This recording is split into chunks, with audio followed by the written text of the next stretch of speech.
નમસ્કાર મિત્રો, વાર્તા સાંભળવા માટે આવ્યા છો? ચાલો વાર્તાની શરૂઆત કરી। મિત્રો, મારું નામ અલીના છે। હું વસ્ત્રાલની છું। હું 25 વર્ષની છું। મારા લગ્ન થઈ ગયેલા છે। મારા ઘરમાં મારા સાસુસરા, જેઠ-જેઠાણી ને જેઠાણીનો એક છોકરો હતા, જેની ઉંમર 2 વર્ષ હતી। આટલા લોકો અમે સાથે રહેતા।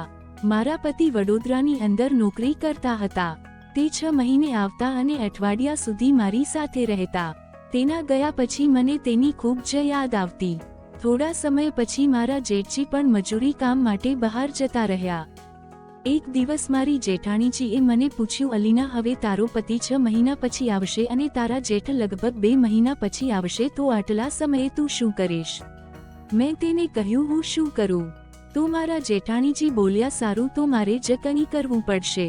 આટલું કહીને તે ત્યાંથી જતી રહી। હું આખો દિવસ વિચારતી રહી કે મારી જેઠાણીજી કરવા શું માંગે છે। સાંજે મારા સાસુસરા ભોજન કરીને સૂવા માટે જતા રહ્યા। મેં અને મારી જેઠાણીજીએ રસોડાનું બધું કામ પૂરું કર્યું અને હું મારા રૂમમાં સૂવા માટે જતી રહી। રાતના લગભગ 1 વાગ્યા હતા। હું પાણી પીવા માટે જાગી। મારી બોટલમાં પાણી ખૂટી ગયું હતું, એટલે હું રસોડાની અંદર પાણી પીવા માટે ગઈ। ત્યારે મારી જેઠાણીજીના રૂમમાંથી વિચિત્ર અવાજ આવતો હતો। હું વિચારવા લાગી કે આટલી મોડી રાતે મારા જેઠાણીજી શું કરતા હશે। હું દરવાજો ખોલીને જોવા માંગતી હતી કે અંદર શું થઈ રહ્યું છે, પરંતુ દરવાજો બંધ હતો। હું બહાર ગઈને બારીમાંથી જોવા લાગી। મારી જેઠાણીજી અંદર કંઈ કરી રહી હતી, પરંતુ અંદર બીજું કોણ હતું? હું વિચારવા લાગી। મેં જોવાની ઘણી કોશિશ કરી, પરંતુ મને કોઈ દેખાતું નહોતું। પછી હું મારા રૂમમાં પાછી આવી ગઈ અને સૂઈ ગઈ, પરંતુ આખી રાત મને ઊંઘ ન આવી। વહેલી સવારે મેં ચા બનાવીને પીધી અને પછી બીજા કામ ઉપર લાગી ગઈ। થોડીવાર પછી જમવાનું બનાવ્યું, કપડાં ધોયા અને ઘર સાફ કર્યું। ઘરનું બધું કામ પૂરું કર્યા પછી હું બપોરે ફ્રી થઈ ગઈ। બપોરે જમ્યા પછી મારા સાસુ અને મારા સસરા આરામ કરવા માટે પોતાના રૂમમાં જતા રહ્યા। તે સમયે મેં મારી જેઠાણીજીને કહ્યું, મારે તમને એક વાત પૂછવી હતી।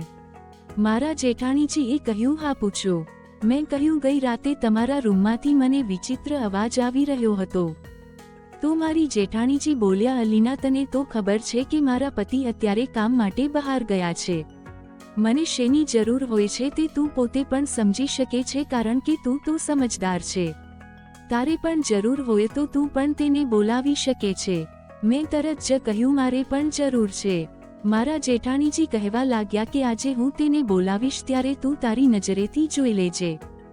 હવે હું રાત પડવાની રાહ જોવા લાગી। મેં ખૂબ જ મુશ્કેલીથી મારો દિવસ પસાર થયો। સાંજના સમયે હું મારી જેઠાણીજી સાથે બજારમાં ગઈ અને જ્યારે મેં તેના વિશે પૂછ્યું તો મારા જેઠાણીજી બોલ્યા, મારી સાથે આવ, તેની પાસે જ તને લઈ જઈ રહી છું। મારા જેઠાણીજી મને દૂધવાળા પાસે લઈ ગયા। મેં કહ્યું, આપણા ઘરે દૂધ તો પડ્યું જ છે। તો મારા જેઠાણીજીએ કહ્યું, મને ખ્યાલ છે। જ્યારે અમે દૂધવાળાની પાસે ગયા તો તે હસતા હસતા બોલ્યો, આવો મેડમ, આવો। જ્યાં તેણે ગેસનો ચૂલો મૂક્યો હતો તે મને ત્યાં લઈ ગયો।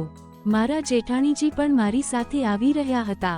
મેં પીળા રંગની સાડી પહેરી લીધી હતી અને મારા જેઠાણીજીએ સરસ મજાનો ડ્રેસ પહેર્યો હતો। થોડીવાર પછી મારા જેઠાણીજીએ તેને ઈશારો કર્યો, એટલે તરત જ દૂધવાળો ભાઈ બોલ્યો, ઠીક છે, રાતે હું આવીશ। હવે હું પણ થોડું સમજવા લાગી હતી, પરંતુ હું હજી પૂરેપૂરું સમજી શકી નહોતી। પછી મેં મારા જેઠાણીજીને પૂછ્યું તો તેણે મને બધું સમજાવ્યું। થોડીવાર પછી હું અને મારા જેઠાણીજી ઘરે આવ્યા ને ઘરનું બધું કામ પૂરું કર્યું। મારા સાસુસરાને જમવાનું આપ્યું ને તે જમ્યા એટલે તેમના રૂમમાં મોકલી દીધા। પછી અમે બંને દૂધવાળાની રાહ જોવા લાગ્યા। 11 વાગ્યે દૂધવાળો અમારા ઘરે આવ્યો।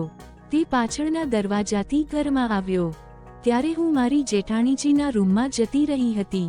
જ્યારે તે રૂમમાં આવ્યો ત્યારે મારી સાથે મારી જેઠાણીજીનો છોકરો રમી રહ્યો હતો। મેં તેને કહ્યું, હું સુવડાવી દઉં છું। તો મારા જેઠાણીજીએ કહ્યું, ના રહેવા દે। દૂધવાળાએ આવતા જ મને પકડી લીધીને મારી જેઠાણીજીની સામે જ કહેવા લાગ્યો, મેડમ, નાના મેડમ પણ તમારી જેમ જ ખૂબ જ સુંદર છે। મારા જેઠાણીજીએ કહ્યું, બિલકુલ તારી વાત સાચી છે, એટલા માટે મેં તને આવવાનું કહ્યું હતું। હું મારા જેઠાણીજીની સામે શરમાવા લાગી। મેં મારી જેઠાણીને કહ્યું તમે મારા રૂમમાં સૂઈ જાવ. તો મારા જેઠાણીજીએ કહ્યું હવે તને તારા પતિની યાદ નહીં આવે. એમ કહીને તે હસવા લાગ્યા. પછી દૂધવાળાની સામે જોઈને તે બોલી મારો નંબર ક્યારે આવશે? તો દૂધવાળો કહેવા લાગ્યો કે થોડીવાર પછી. અમે વાતો કરવા લાગ્યા. જેઠાણીજી મને બતાવી રહ્યા હતા કે તેણે કઈ રીતે દૂધવાળા ભાઈ સાથે સેટિંગ કર્યું. હું છોકરા સાથે રમી રહી હતી. જેઠાણી બોલ્યા સૂઈ જા દીકરા, હું તને એક બીજો નાનો ભાઈ આપું છું.